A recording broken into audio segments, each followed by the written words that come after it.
Hey everyone, my name is Jay. You can find me at thephotographyjunkie.com. I've had a couple of requests on how to make a picture come to life, so I'm going to take you with me from start to finish on this particular picture, which I've done nothing on so far. All I've done is I've just imported it into Photoshop. So one of the first things you need to do is you're going to need to resize your image, because animating an image and turning it into a GIF or a GIF, depending on what part of the country you're from, takes up a lot of memory. So the first thing I'm going to do is go to image. I'm going to go to image size, and I'm just going to bring it down to 1080 and resize it. Okay, so now we're dealing with a significantly smaller file.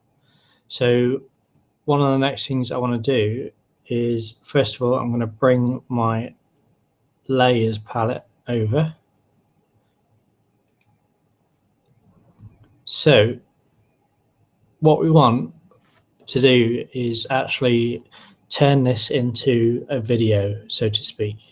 So the first thing we need to do is go to Window at the top and then bring up Timeline. And you'll see the window come across at the bottom. And then the first thing you want to do is create video timeline.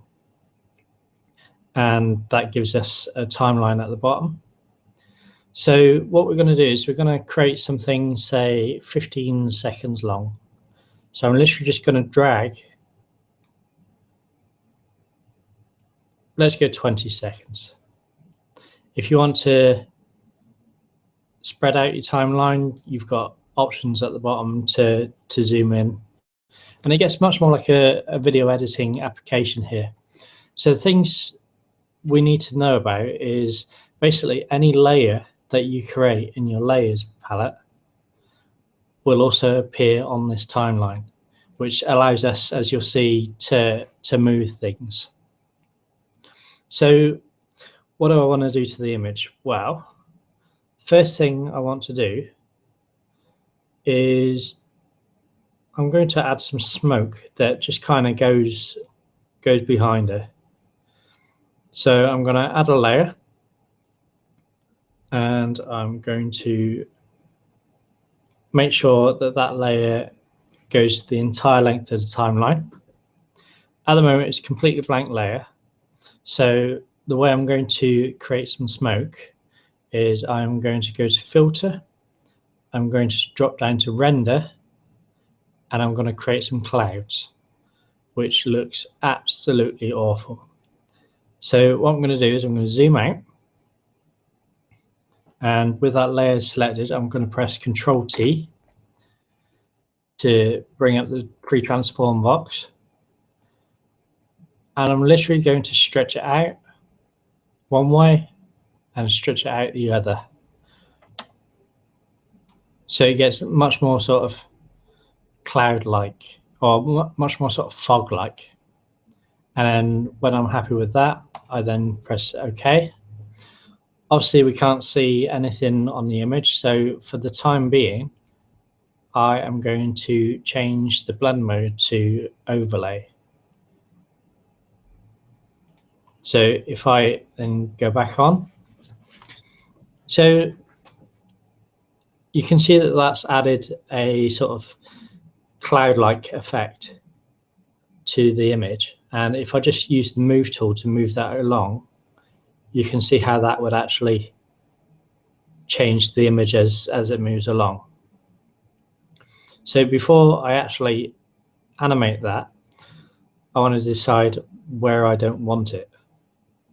So this is going to be like a background layer. So I'm going to create a layer mask, and I'm going to paint on it with black everywhere where I don't want it to be. So I don't want it over my model.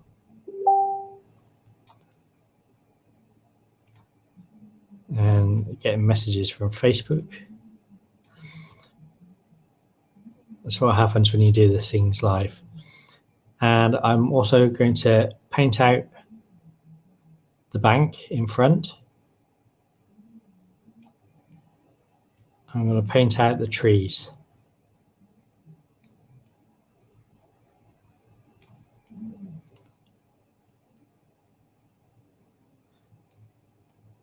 It doesn't have to be super accurate. This is more just for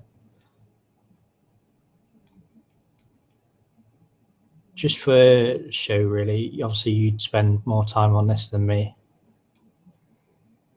So if I then grab my move tool again, before I do that, make sure that you unlink the layer mask from the main picture, because otherwise when you animate the move, then you will actually move the layer mask at the same time, and we need the layer mask to actually help with the illusion. So let's see what that looks like if I just move it.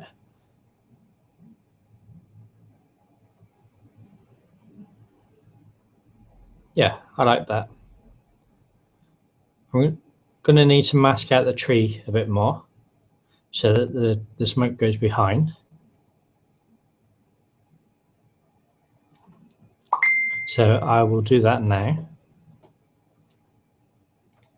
Back with the brush again, painting black on the layer mask. And I'm literally just painting out the tree.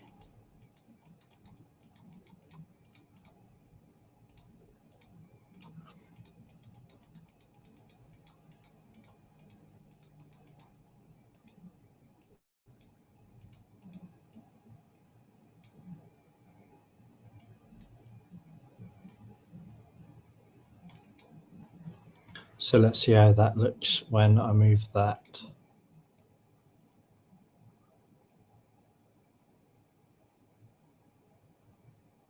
That works a lot better. So it's a little bit too obvious at the moment. So what I'm going to do with that is I'm going to just drop the opacity down a little bit, down to say 44%.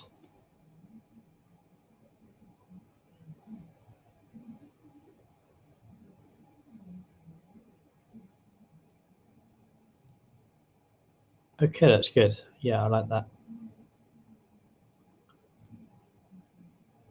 There's a little bit where it gets darker over here. I think I might just change that into, say, a soft light mode. See how that looks. Yeah, soft light is working a little bit better for me. So I'll keep it onto soft light. Okay, so next up, what I want to do is actually animate that. So I'll go down to the timeline view, which is down the bottom here. And to make anything move on the timeline, you need to adjust what they call keyframes. Anyone that's in the video world will know about this. But basically, what keyframes do is it tells Photoshop, I want this in this position at this time, and I want this in this other position at another time. So I've got the image selected. Make sure you've got your image selected, not the actual layer mask, because you can actually move the layer mask as well. And then I'm going to select position. And you'll see the little stopwatch icon when I click on that. And when you see that little yellow mark, it means that it's added a keyframe. So what I want to do is, over the space of that 20 odd seconds, I'm going to drag my timeline all the way to the end. So I've got my start point, and now I've got my end point. And what I want with my end point is I want to move the fog all the way over.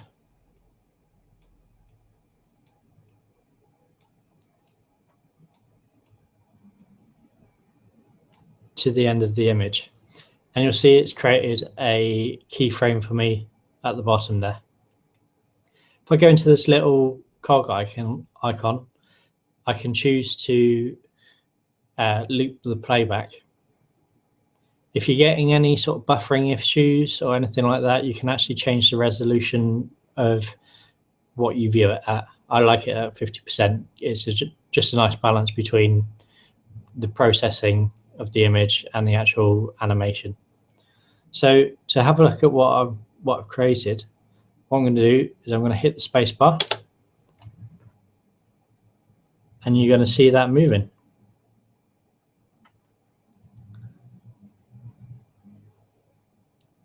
And I like that. So next up, I want to create a little bit of life in the water. So I'm going to create another layer.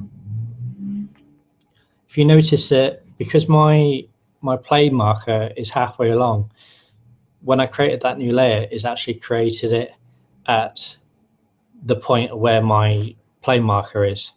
So what I'm going to do is I'm going to, just with my mouse, just hover over the left-hand side of that, drag it all the way left, and then drag it from the right-hand side all the way to the right. So it covers the whole timeline.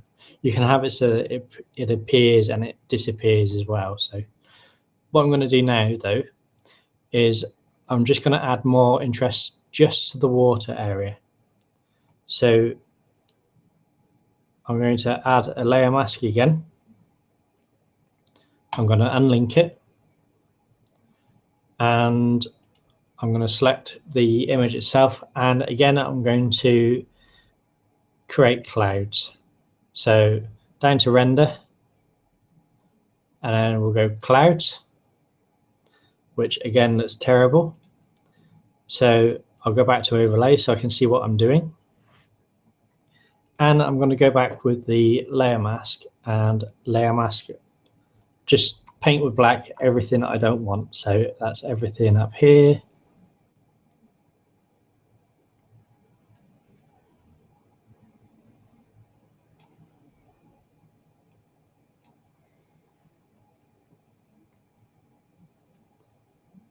Also the bank.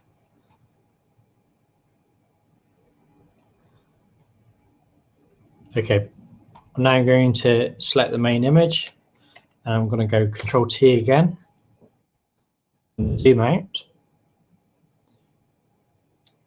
And once again, I am just going to change the size of the image just to give me something that allows me to move it along the water, deciding on where I want it to go. I may do a couple of layers of this just so that it kind of interacts a little bit. So once I'm happy, I will then click OK. So I want to animate this as well now. So I'll bring my playback point back to the beginning again. I'll drop down on there, hit the position, which then puts in my keyframe. I'm then going to go all the way to the end again and select my move tool.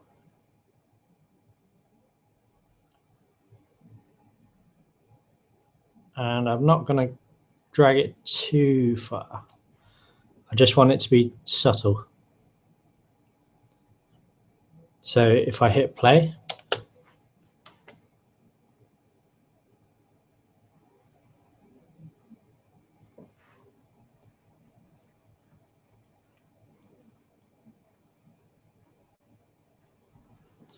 it just adds a little bit to it.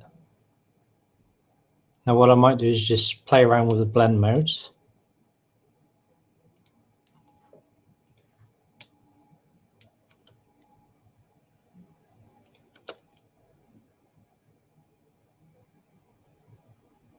As you can see, my layer mask needs a little bit of work, so I'm gonna go in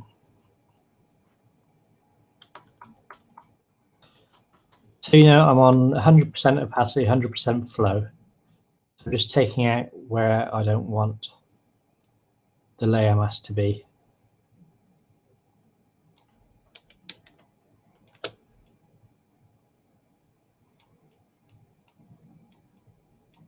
Which is around the bank area.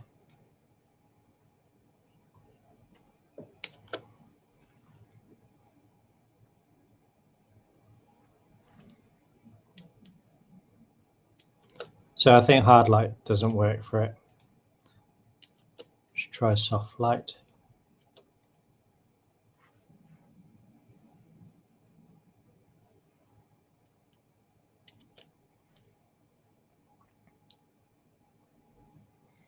Let's drop the opacity down.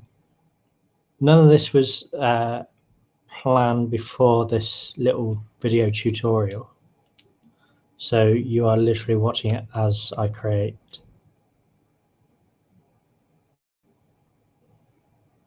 Okay, I like that. So what I want to do is I'm going to colorize this so that it matches more with the water. So what I will do is I will pop in a hue saturation layer, and I will alt click in between the lines so that I pin it to the clouds layer. And then what I want is I want to colorize it. So I've hit the colorize button, and I'm just going to change the hue to blue. I'm going to drop the brightness down. Let's see how that looks.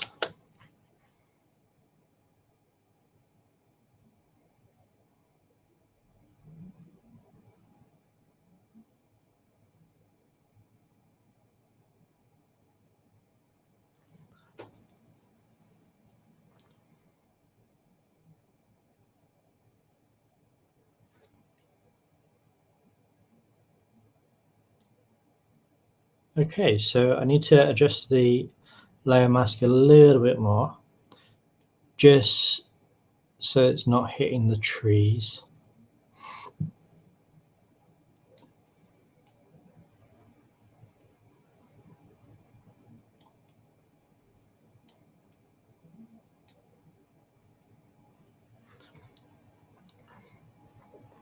Okay, so what I'm going to do now is I'm going to add one more layer just to add a little bit more sort of direction to the water.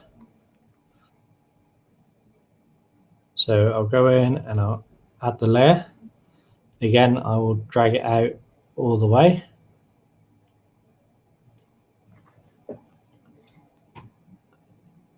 Also, again, I will actually use the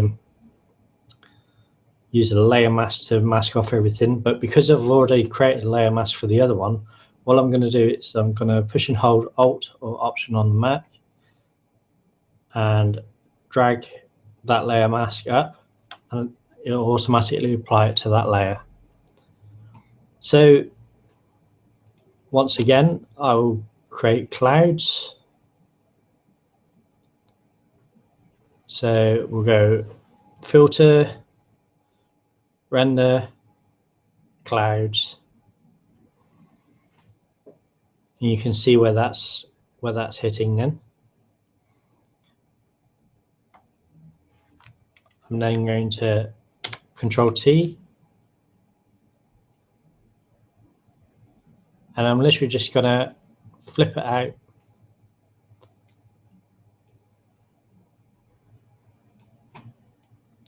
like so.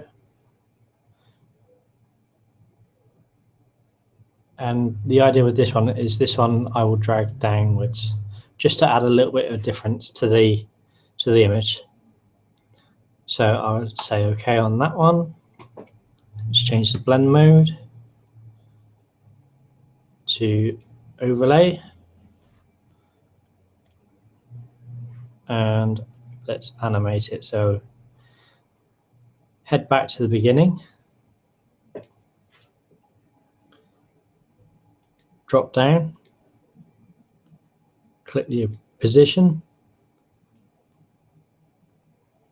drag it to where I want it to go. You can, of course, add more keyframes during if you want it to follow a track or anything like that. So let's do that then. So let's go, I want to go to there, for example, and I want the clouds to run to there.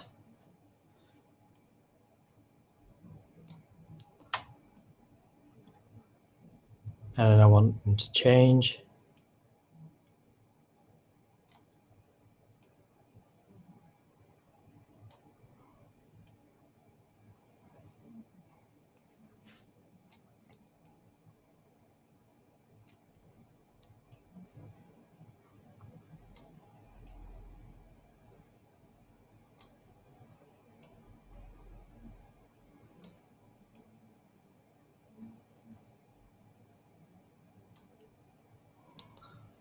Okay, so let's see how that looks.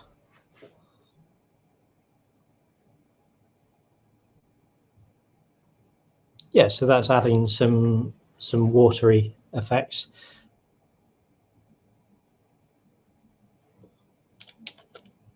Again, with this one, I'm going to add a hue saturation layer. I'm going to clip it to that layer using the Alt or Option key. I am going to colorize it.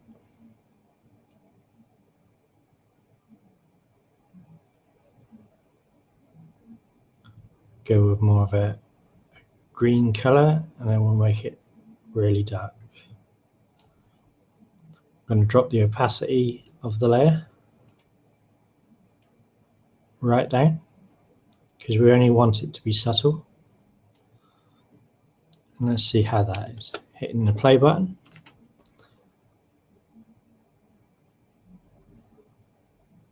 And you can see them interacting with each other now.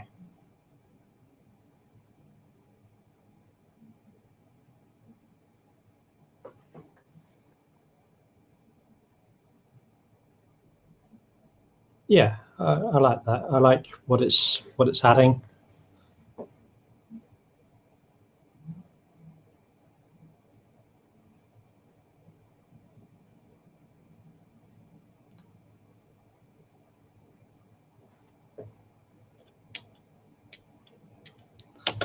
Okay, so let's say I am happy with that. How do we get it out into the world?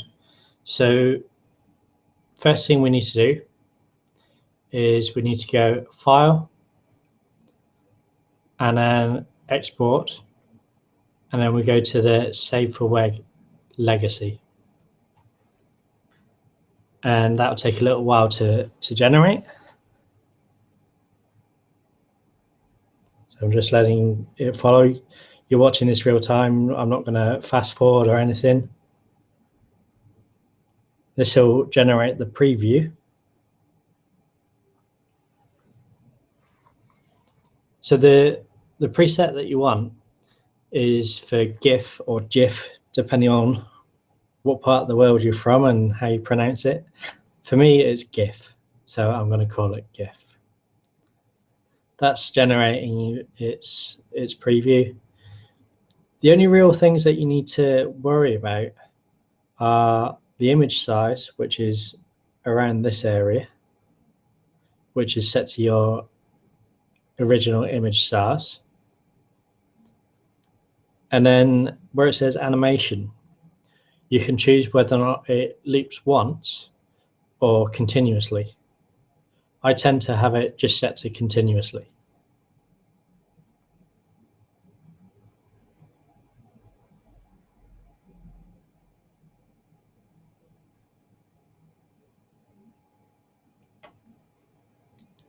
So there's a limited amount of colors that you can have in a GIF.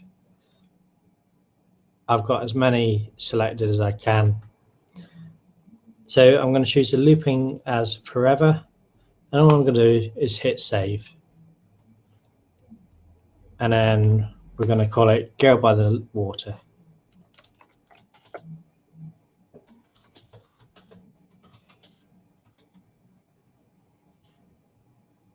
And we'll hit save on that one. So obviously it comes to loading those images onto a website, and you can't upload them directly to Facebook. What you need to do is, if you go to giphy.com, gify.com, and create an account there, you can actually upload your GIFs to that, and then you can share it to Facebook from there. Hope you like this little quick tutorial. This is almost exported now. I will actually save it up onto Facebook and places like that. And hit me up at thephotographyjunkie.com, follow the podcast, and I'd love to hear from you. Thanks again.